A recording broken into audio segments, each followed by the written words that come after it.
Hello, here's a quick video of how I use 3D in my artworks. I could just simply render the scene in Blender 3D and achieve a crisp and clean scene, but as you know by now, I prefer my artworks to be more sketchy and hand-drawn, rather than just having a 3D rendered look, which by the way you can still achieve a sketchy look in Blender, only it will take a bit longer. So I prefer to just sketch it out myself. Let's be honest, it looks better hand drawn.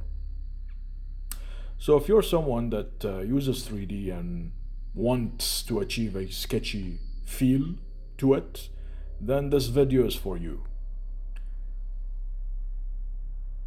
As you can see, I've already sculpted this character in Blender. It's Baron Harkonnen in his famous bubble bath scene from Dune. Obviously, this isn't supposed to look like how the movie portrayed him as, but rather as how I would design him. Just this fat, greedy, power addict, evil thing. Once I completed the 3D part of this and figured out a dramatic scene with the lighting, I then switched to post-production on Clip Studio Paint, where the creative sketchy part comes in. Now in this process you can add and subtract whatever you want, but with this specific character I will leave it as it is. Now some could argue, well, why not just do the entire thing by hand, from the start? Why go through this entire sculpting process just to sketch it out at the end? One, I'm lazy, and two, the plan was not to make a sketch from the start.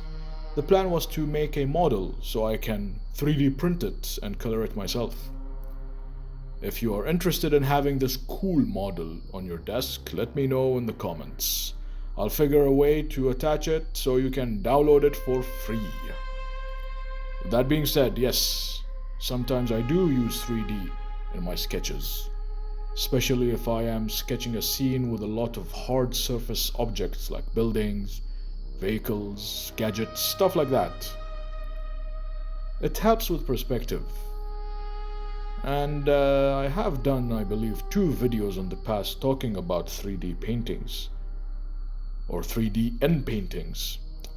Go and watch them. I will leave a link in the description below. Once I have completed my line art, I will then start the coloring process. For colors, I'll keep it simple and warm, mostly cell shading. After all, I am going for a sketchy comic retro style render, so most of the colors will be flat. This video is almost finished. I don't have to show the entire process. You get the idea, and stay tuned till the end for the finished artwork. Okay, enough talking, enjoy the process. See you in another video. Bye bye.